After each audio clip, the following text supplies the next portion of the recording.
తమిళనాడు రాజకీయాల్లో ఒక చారిత్రాత్మక ఘట్టం ఆవిష్కృతమైంది. చాలా కాలంగా నిశ్శబ్దంగా పెరుగుతూ వచ్చిన ప్రజా విప్లవం అధికార పీఠాలను తలకిందులు చేసింది. ఒక కొత్త రాజకీయ పార్టీ సరికొత్త చరిత్ర లిఖించింది. కథానాయకుడి నాయకత్వంలో సామాన్యులు అసామాన్య విజయాలను సాధించారు. అయితే భారీ గెలుపు తర్వాత విజయ్ ప్రయాణం ఎలా ఉండబోతుందంటూ ఇప్పుడు దేశవ్యాప్తంగా చర్చ జరుగుతోంది. తమిళనాడు రాజకీయాల్లో దురంధరులు మట్టికరిచారు. రాజకీయ ఉద్దండులు పదవిచ్యుతులయ్యారు. ఎన్నో దశాబ్దాల చరిత్ర ఉన్న పార్టీలు పసికూన చేతిలో పరాజయం పాలయ్యాయి. అనామకులు ఎందరో అధికార పీఠాలను అధిష్ఠించారు. ఆటో వాలాలు, ట్యూషన్ మాస్టర్లు, డ్రైవర్ల పిల్లలు ఇప్పుడు సగర్వంగా తమిళనాడు అసెంబ్లీ మెట్లెక్కారు. ఇది సాధారణ గెలుపు కాదు, అసాధారణ రాజకీయ సందర్భం. ఇది కేవలం సినిమా గ్లామర్ సంపాదించి పెట్టిన అనూహ్య విజయం కాదు.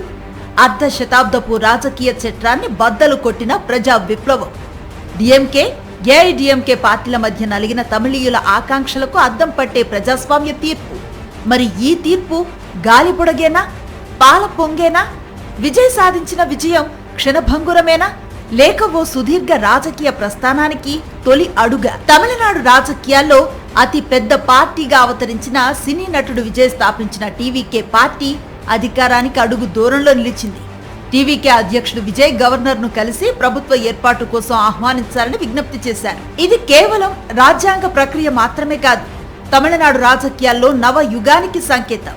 234 స్థానాల తమిళనాడు అసెంబ్లీలో టీవీకే పార్టీ 108 స్థానాలను గెలుచుకుంది. మెజారిటీకి అవసరమైన 118 స్థానాలకు ఇంకా 10 సీట్లు తక్కువే. సాధారణంగా ఇలాంటి పరిస్థితుల్లో ప్రభుత్వ ఏర్పాటుకు మద్దతు కోసం తీవ్ర రాజకీయ చర్చలు, పొత్తులు, రాజీలు, రహస్య చర్చలు జరుగుతాయి. రాష్ట్ర గవర్నర్ ఓవైపు సంఖ్యాబలం గురించి ప్రశ్నిస్తున్నా టీవీకే మాత్రం మ్యాజిక్ ఫిగర్ పై కాన్ఫిడెంట్ గా ఉంది. ఇప్పటికే కాంగ్రెస్ పార్టీ టీవీకేకు మద్దతు ఇస్తున్నట్లుగా బాహటంగానే ప్రకటించేసింది.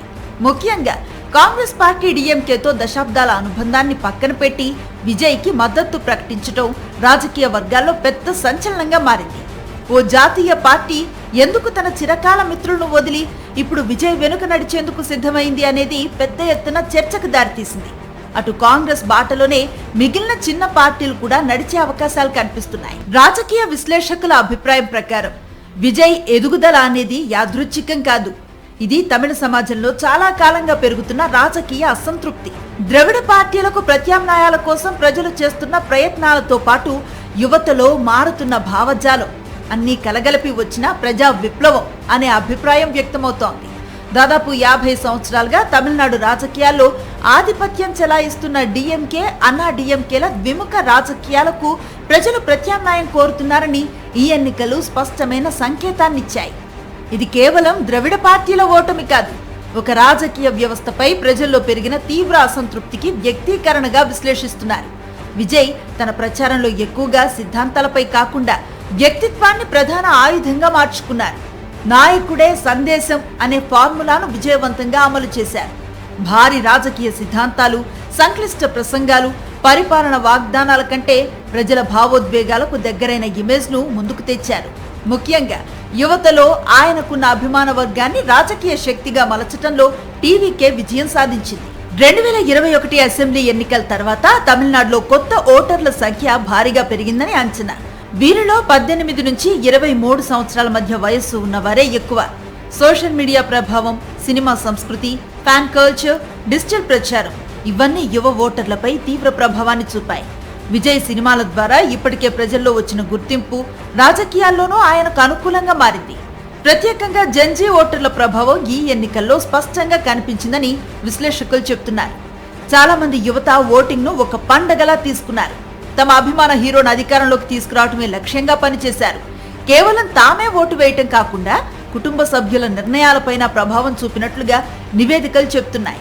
ఫ్యాన్ కల్చర్ రాజకీయ శక్తిగా ఎలా మారుతుందో తమిళనాడు ఈ ఎన్నికల్లో మరోసారి చూసిందని రాజకీయ వర్గాలు వ్యాఖ్యానిస్తున్నాయి. మరోవైపు అధికారంలో ఉన్న డిఎంకేకు ఈ ఫలితాలు షాక్ కు గురిచేశాయి. ముఖ్యమంత్రి స్టాలిన్ తన సొంత నియోజకవర్గం కొలత్తూరులో ఓడిపోవటం పార్టీకి పెద్ద దెబ్బగా భావిస్తున్నారు. ఇది కేవలం ఓటమి మాత్రమే కాదు, పార్టీ మానసిక స్థితిని కూడా దెబ్బతీసే పరిణామమని రాజకీయ విశ్లేషకులు చెప్తున్నారు. మరోవైపు అన్నాడీఎంకే కూడా స్పష్టమైన దిశ లేకుండా రాజకీయంగా అస్తవ్యస్త పరిస్థితుల్లోనే కొనసాగుతోందని అభిప్రాయాలు వ్యక్తమవుతున్నాయి. విజయ్ రాజకీయ వ్యూహంలో మరో ఆసక్తికర అంశం కుల రాజకీయాలపై ఆయన తీసుకున్న స్టాండ్. సాధారణ నియోజకవర్గాల్లో దళిత అభ్యర్థులను నిలబెట్టడం ద్వారా సంప్రదాయ కుల సమీకరణాలను సవాల్ చేశారు. కొన్ని ప్రాంతాల్లో అది సానుకూల ఫలితాలను కూడా ఇచ్చిందని ఫలితాలు చెబుతున్నాయి.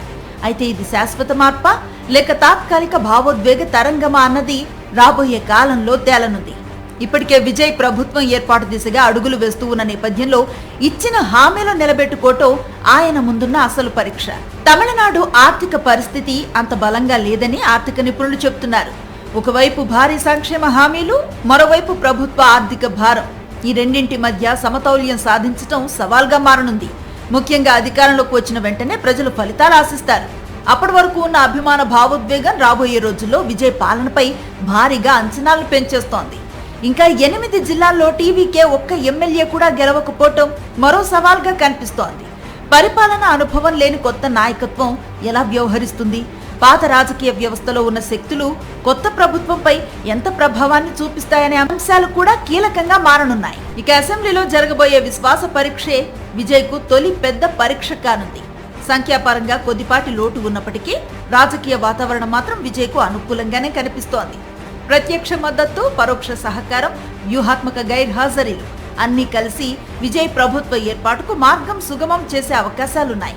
మొత్తంగా చూస్తే తమిళనాడు రాజకీయాల్లో పాత అధ్యాయం ముగిసి కొత్త అధ్యాయం ప్రారంభమైనట్లే కనిపిస్తోంది. ఇది కేవలం ప్రభుత్వ మార్పు కాదు, రాజకీయ సంస్కృతి మార్పునకు కూడా సంకేతంగా మారింది.